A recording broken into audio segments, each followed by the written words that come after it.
2 minutes. Thank you, Mr Chairperson. First of all, I want to thank the rapporteur for his very comprehensive report.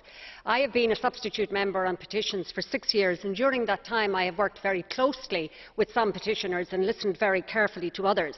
And the first thing I suppose that always concerns me is that, in general, citizens have a very different perspective on the EU institutions than we do as MEPs or you as Commissioner.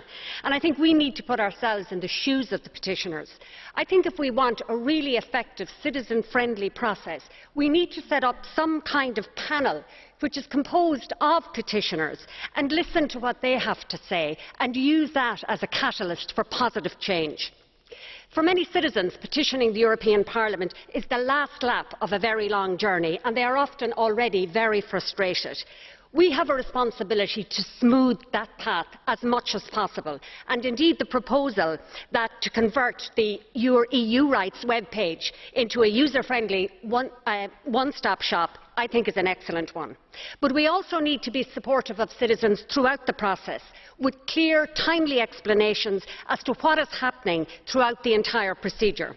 The issue of inadmissible petitions comes up year after year, and I think we need to be real about this.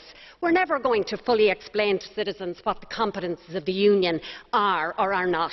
So I think what's more important is that if a petition is inadmissible, then that is clearly and simply explained to the petitioner, and crucially, suggestions as to where they might proceed to are also included in the response. 2 final points.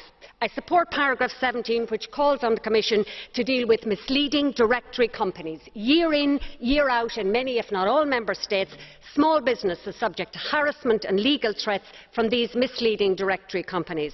And finally, Recital E speaks about the direct impact of EU legislation on citizens' lives and how they are best placed to assess its effectiveness and shortcomings.